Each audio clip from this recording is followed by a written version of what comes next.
Hello dear students, आज हम पढ़ेंगे कक्षा 10 गणित की प्रश्नावली 12.1 के प्रश्न संख्या 6 को। चलिए आज की क्लास को स्टार्ट करते हैं। तो देखिएगा प्रश्न संख्या 6 में कह रहा है दवा का एक कैप्सूल एक बेलन के आकार का है जिसके दोनों सिरों पर एक एक अर्धगोला लगा हुआ है। देखिए आकृति में पूरे कैप्सूल की लंबाई 14 mm है और उसका व्यास 5 mm है।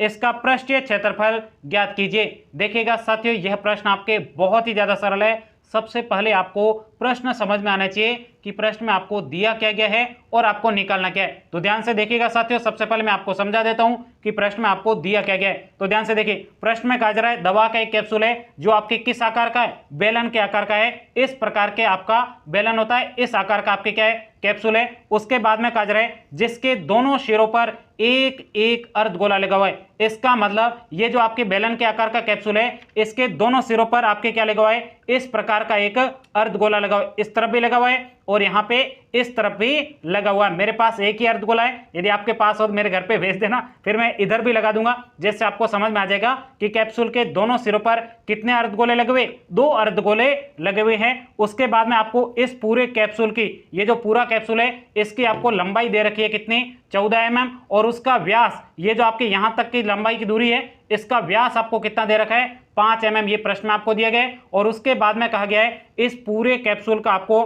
पृष्ठीय क्षेत्रफल निकालना है। बहुत ही आसान प्रश्न है, कैसे निकालोगे ये भी मैं आपको अभी बता देता हूं। आपको क्या करना है, पृष्ठीय क्षेत्रफल निकालने के लिए सबसे पहले यहां पे इस प्रकार के कितने आपके अर्धगोले लगे हुए, 2 अर्धगोले लगे, 2 अर्धगोलों का आपको वक्र पृष्ठीय क्षेत्रफल और उसमें आपको इस बेलन के वक्र पृष्ठीय क्षेत्रफल को जोड़ दोगे तो आपके इस पूरे कैप्सूल का वक्र पृष्ठीय क्षेत्रफल बिल्कुल आसानी से मिल जाएगा। अब ध्यान से देखो, सबसे पहले आप मुझे बताइए बेलन के वक्र पृष्ठीय क्षेत्रफल का सूत्र क्या होता है, 2πr/h। तो यहां पे सबसे पहले आपको बेलन की ऊंचाई पता करनी है। आर आ रहा है, आर दोनों में ही समान है क्योंकि ये इसी के ऊपर लगे हुए, तो आपके बेलन और अर्धगोले दोनों की त्रिज्या क्या हो जाएगी, बराबर हो जाएगी। तो त्रिज्या और आपको ऊंचाई निकालनी है और उसके बाद में हम सूत्र में मान रखकर इस पूरे कैप्सूल का पृष्ठीय क्षेत्रफल आसानी से निकाल देंगे। तो आइएगा बिल्कुल सिंपल तरीके से हम इस प्रश्न को सोल्व करते हैं। सबसे पहले यहां पर हम लिखेंगे हल।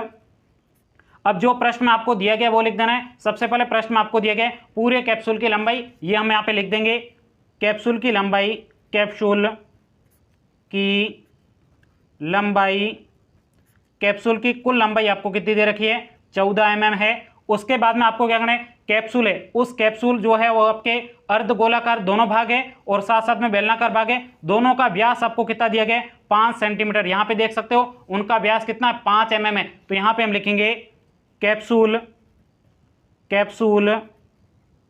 के अर्धगोलाकार भाग, या फिर आप कह सकते हो बेलनाकार भाग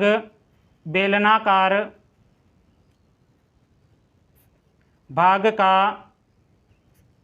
व्यास बराबर आपको दिया गया है कितना, 5 mm आपको इनका व्यास दिया गया। किस किस का, कैप्सूल के अर्धगोलाकार भाग का कह सकते हो या फिर बेलनाकार भाग का व्यास आपको कितना दिया गया, 5 mm दिए गए। अब आपको क्या करना है, यहां पे आपके सूत्र में आपके त्रिज्या आएगी किसकी, बेलन और आपके अर्धगोले की, दोनों की आपको त्रिज्या कहां से पता चल जाएगी, यहां पे आपको व्यास दिए गए। मैंने आपको बताया था जब भी आपको अर्धगोले का व्यास दिया जाता है तो इससे आपको 2 बातें पता चलती है। पहली तो आपको अर्धगोले की ऊंचाई पता चल जाएगी और दूसरी आपके अर्धगोले की जितनी त्रिज्या होगी उतनी ही आपके अर्धगोले की ऊंचाई होने वाली। तो यहाँ पे व्यास दे रखा है, व्यास की आधी क्या होती है, त्रिज्या होती है, और यही आपके व्यास आपको किसका, बेलन के दिए गए, तो बेलन के भी आपके व्यास की आधी त्रिज्या हो जाएगी। बहुत ही आसान प्रश्न है। तो यहाँ पे हम अगला प्रश्न लिखेंगे अर्धगोलाकार भाग, चूंकि अर्धगोलाकार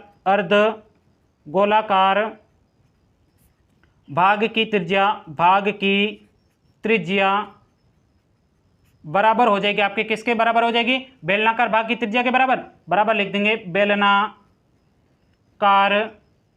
भाग की त्रिज्या, दोनों ही आपकी त्रिज्या बराबर हो जाएगी, बराबर आपके कितनी हो जाएगी। अब व्यास आपको कितना दे रखा है, 5 mm दे रखा है, तो 5 mm का आधा करना है, 5/2 mm आपके क्या हो जाएगी, अर्धगोलाकार भाग और बेलनाकार भाग की त्रिज्या आपके बराबर हो जाएगी। तो ये आपके यहाँ पे r का मान पता चल गया।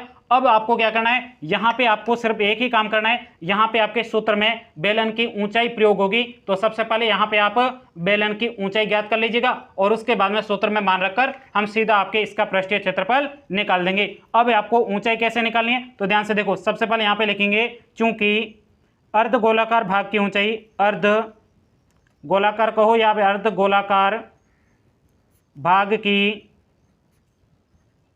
ऊंचाई। अब अर्ध गोलाकार भाग की ऊंचाई कितनी होगी, तो आपको पता है अर्ध गोलाकार भाग की जितनी त्रिज्या होती है उतनी ही आपके अर्ध गोलाकार भाग की ऊंचाई होगी। तो अर्ध गोलाकार भाग की ऊंचाई किसके बराबर होगी, अर्ध गोले की त्रिज्या के बराबर। तो यहां पे लिखेंगे अर्ध गोले की त्रिज्या, अर्ध गोलाकार भाग की त्रिज्या। बताइए त्रिज्या कितनी है, तो त्रिज्या आर आपके है, यहां पे आप देखोगे त्रिज्या कितनी है 5/2, अभी हमने निकाली तो 5/2 त्रिज्या हो जाएगी। तो अर्ध गोलाकार भाग की ऊंचाई कितनी हो जाएगी 5/2, यानी 5/2 आपकी त्रिज्या हो जाएगी और आपके यही आपके अर्धगोले की ऊंचाई होती। बहुत ही आसान है। अब यहाँ पे आपको पूरे कैप्सूल की आपको लंबाई आपको पता है, उसमें से आपको बेलनाकार भाग की ऊंचाई पता करनी है। ऊंचाई कहो या फिर लंबाई कहो एक ही बात है। तो यहाँ पे हम लिखेंगे कैप्सूल के बेलनाकार भाग की क्या हो जाएगी लंबाई कहो या फिर ऊंचाई कहो एक ही बात है। ऊंचाई लिखेंगे, ऊंचाई h बराबर क्या हो जाएगा, टोटल आपको पता है कैप्सूल की लंबाई कितनी है, टोटल आपके कैप्सूल की लंबाई आपके 14 mm है। तो 14 माइनस आप क्या कर दोगे, यहाँ पे आपको पता है ये जो आपके कैप्सूल मैंने नहीं बनाया तो यहाँ पे मैं आपको बना देता हूँ।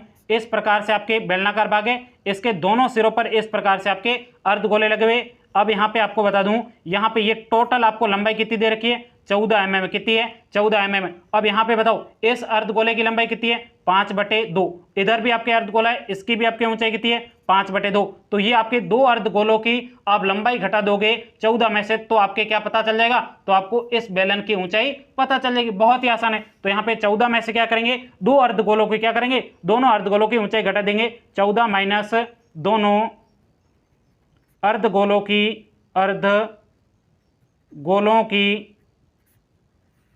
ऊंचाई, ये दोनों अर्धगोलों की ऊंचाई हम घटा देंगे। तो बराबर 14 माइनस 2 गुणा आपके एक अर्धगोले की ऊंचाई कितनी है 5/2। तो दोनों की आपकी कितनी हो जाएगी 10/2 यानी 5 हो जाएगी। तो यहाँ पे देखिएगा 2 से 2 कट जाएगा, शेष आपके क्या बचा 14 माइनस 5 हो जाएगा। 14 में से 5 घटाओगे शेष आपके कितना बचेगा, शेष आपके बचेगा 9। तो ये आपके बेलन की ऊंचाई आपको प्राप्त हो चुकी है। अब आपको क्या करना है, सिंपल तरीके से इसका क्या निकालना है, इसका आपको पृष्ठीय क्षेत्रफल निकालना है। बहुत ही आसान है। तो यहां पे हम लिखेंगे अब कैप्सूल का पृष्ठीय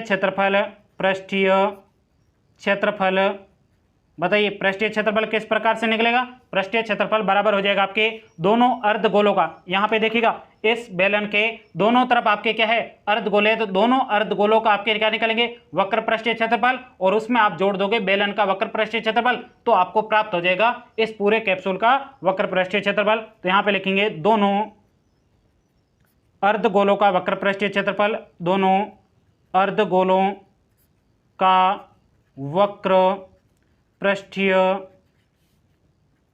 क्षेत्रफल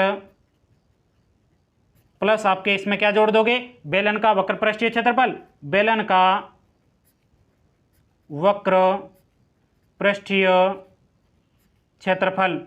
अब आपको इनके सूत्र पता होने चाहिए। तो ध्यान से देखो, सबसे पहले आप मुझे बताइए यहाँ पे दोनों हैं तो यहाँ पे 2 लिख दो, उसके बाद में गुणा एक अर्धगोले का वक्र पृष्ठीय क्षेत्रफल का सूत्र क्या होता है, तो आपको मैंने बता रखा है अर्धगोले का वक्र पृष्ठीय क्षेत्रफल का सूत्र होता है 2πr²। क्या होता है 2πr², और आपके बेलन का क्या होता है 2πrh।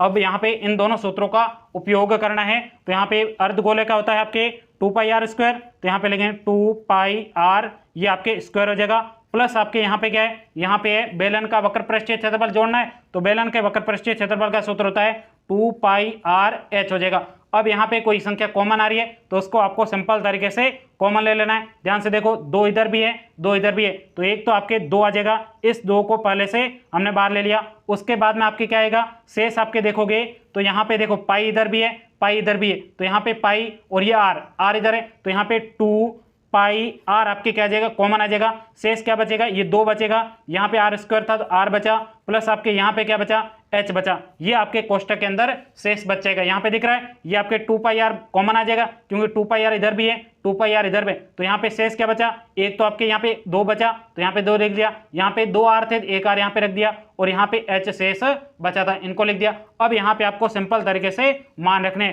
तो 2 पाई की जगह आपकी क्या लिख दोगे, 22/7 हो जाएगा, गुणा आर का मान, आर मतलब त्रिज्या आपके कितनी है, त्रिज्या यहाँ पे हमने निकाली 5/2, तो यहाँ पे 5/2 हो जाएगा, कोष्टक 2 गुणा आर का मान 5/2, उसके बाद प्लस अब यहाँ पे एच हमने कितना निकाला, 9 है, यहाँ पे बेलन की ऊंचाई 9 थी तो यहाँ पे 9 लिख दिया। अब इसको सिंपल तरीके से सॉल्व करना है, तो देखो 2 और 2 आपके कट जाएगा और उसके बाद में और कोई संख्या कट रही है और आपके नहीं कट रही है। यहाँ पे आप देखोगे तो यहाँ पे आपके 5 बचा है और यहाँ पे आपके 22 बचा है, तो यहाँ पे 5 का गुणा 22 से कर दो या फिर यहाँ पे सीधा लिख दो 22 बटे आपके कितना हो जाएगा, बटे 7, गुणा में आपके शेष बचा है 5। उसके बाद में यहाँ पे कोष्टक के अंदर देखोगे 2 और 2 कट जाएगा, शेष आपके 5 और 9 जोड़ दो, कितना हुआ, 5 और 9 आपके 14 हो जाएगा, तो यहाँ पे 14 लिख दिया। अब देखो आगे इसको सोल्व करते हैं, 22/7 गुणा आपके 5 और ये कोष्टक के अंदर कोष्टक घटा दोगे तो ये गुणा में आ जाएगा। देखो 7 का भाग इसमें कितने बार जाएगा, 7 का भाग इसमें 2 बार जाएगा, 5 का गुणा 10 2 से करेंगे 10 हो जाएगा, 10 का गुणा 22 से करेंगे तो ये आपके आ जाएगा 220, कितना आ जाएगा 220। तो आपके इस पूरे कैप्सूल का जो आपके पृष्ठीय क्षेत्रफल था वो आपके 220 mm² था। अब यहाँ पे लिखेंगे अतः कैप्सूल का पृष्ठीय क्षेत्रफल बराबर कितना हो जाएगा, 220 mm² है। ANS यहीं तक कि आपको इस प्रश्न का उत्तर लिखना था। उम्मीद करता हूं ये पूरा प्रश्न आपको बहुत ही अच्छे तरीके से समझ में आया होगा। कहीं पर भी कोई डाउट हो तो आप मुझे कमेंट्स करके बता सकते हो। तो साथियों मिलते हैं अगले क्लास में, तब तक के लिए जय हिंद जय भारत।